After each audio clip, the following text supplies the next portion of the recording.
ස්වාමීන් වහන්සේ මේ ප ဋ ාණය වගේ දේශනාවන් බහුල වශයෙන් අපේ රට තුළ සජ්ජායනා කළොත් මීට වඩා දියුණුවක් රටේ ඇති කරන්න පුළුවන්ද? මීට වඩා දේව බැල්මක් රටට ඇති වෙයිද?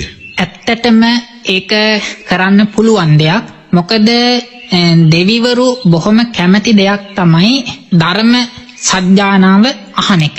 ඉතින් ප ဋ ාණය කියලා කියන්නේ ත්‍රිපිටක ධර්මය අතුරෙන් මුලින්ම අතුරුදහන් වෙන ධර්මය තමයි ප ဋ ාණ ධර්මය. ඒ වගේම භාග්‍යවතුන් වහන්සේගේ ශරීරය තුලින් නීල පීත ලෝහිත මංජිට්ට ප්‍රභාස්වර ආදී ශවනග්ගන සම්බුද්ධ රශ්මි ධාරාවන් විහිදුවන්නට යෙදිච්ච එකම උත්තරීතර දහම් පරයය තමයි ත්‍රිපිටකය ඇතුලේ තියෙන මේ ප ဋ ාණ ධර්මය.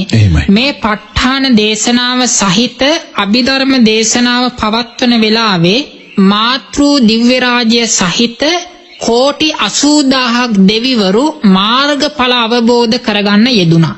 ඒ කෝටි 80000ක් දෙවිවරු අදටත් දිව්‍ය ලෝකවල ජීවමානයි. ඉතින් ඒ බොහෝ දෙවිවරු මේ ප ဋ ාණ සජ්ජායනාව අහන්නට ඊටාම කැමැත්තෙන් ඉන්නේ. ඉතින් එක්තරා අවස්ථාවකදී රතන සූත්‍රයේ සජ්ජායනා කරා කෝටිපබ්බත විහාරය කියලා පන්සලක් තිබුණා අතීතේ. ඒ කෝටිපබ්බත විහාරයේ නාගලෙන කියලා ගල්ලෙනක් තිබුණා. මේ නාගලෙන කියන ගල්ලෙන සමීපයෙන් නාගහක් තිබුණා.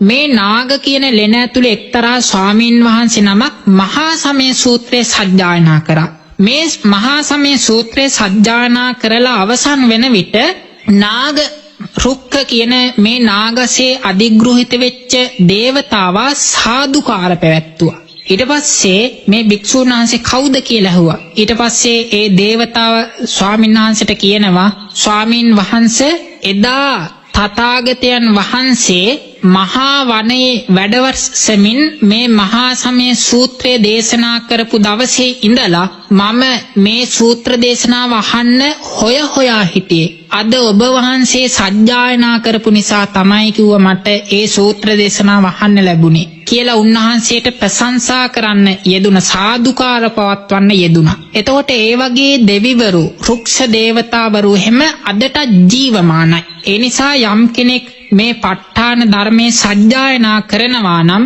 ඔවුන්ට දෙවිවරුන්ගේ ආශිර්වාදය ලැබෙනවා කියන එක අපිට විශ්වාස කරන්නට පුළුවන්කම තියෙනවා. ඒකට හොඳම උදාහරණයක් බුරුම රටේ වෙලා තියෙනවා. බුරුම රටේ මේ සම්බන්ධව ගොඩාක් ප්‍රසිද්ධ කතා පුවත් තියෙනවා. බුරුම රටේ මේ මාස කීපයකට කලින් කුමාරාභි වංශ කියලා මහතෙරුන් වහන්සේ කෙනෙක් අපවත් වුණා.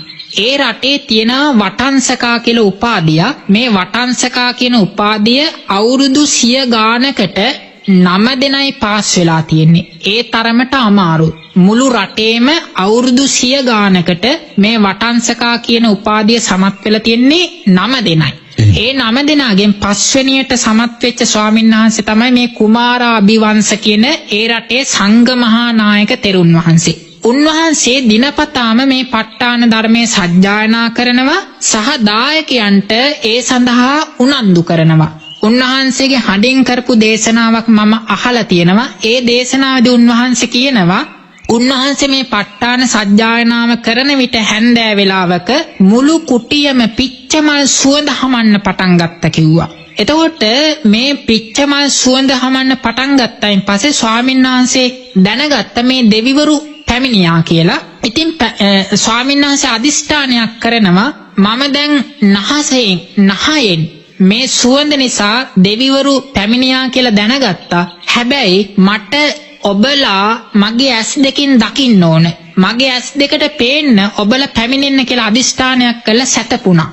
සැතපිලා පහුවදා උදේ 4ට විතර නැගිටලා බුද්ධ වන්දනා කරන්න සූදානම් වෙන විට දෙවිවරු දෙන්නෙක් තමන්ගේ කුටිය ඇතුළට තමන්ගේ දෙනතෙට පේන විදියට බොහොම ලස්සන බබලන දෙවිවරු දෙන්නෙක් කුටිය ඇතුළට පැමිණියා කියලා ඒ සංඝ මහා නායක කුමාරාභිවංශ ස්වාමීන් වහන්සේගේ දේශනාවක මං අහලා තියෙනවා. ඒ වගේ අද්දුටු සාක්ෂි බුරුම රටේ තියෙනවා. ඒ නිසා මේ ප ဋ ාණ ධර්මයේ සජ්ජායනා කිරීම ඒකාන්තයෙන්ම දෙවිවරුන්ගේ ආශිර්වාදය ලැබීමට උපකාර වෙනවා. ඒ වගේම යමෙක් මේ ප ဋ ාණ ධර්මයේ සජ්ජායනා කරනවා නම් මතු උපනුපන් ජීවිතවල තීක්ෂණ ඥානවන්ත වීමට ඒකාන්තයෙන්ම උපනිශ්‍රේ වෙනවා.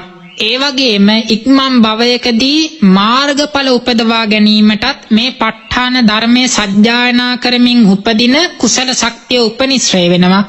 ඒ විතරක් නෙවෙයි මාර්ගඵල උපදින ජීවිතවලදී අත්ත පටිසම්භිදා ධම්ම පටිසම්භිදා නිරුත්ති පටිසම්භිදා පටිභාන පටිසම්භිදා කියන මේ සිව් පිළිසිඹියා සහිතව මහා අරිහත්වය ලබා ගැනීමටත් උපනිශ්‍රේ වෙන වටිනා පිනක් රැස් කරගන්නට පුළුවන්කම තියෙනවා මේ ප ဋ ාණ ධර්මයේ සජ්ජායනා කිරීමෙන්. ප ဋ ාණ සජ්ජායනාවක් දිනපතා ඇසීමට පුරුදු වීමෙනුත් බොහෝම වටිනා කියන පිනක් රැස් කරගන්නට අවස්ථාව තියෙනවා.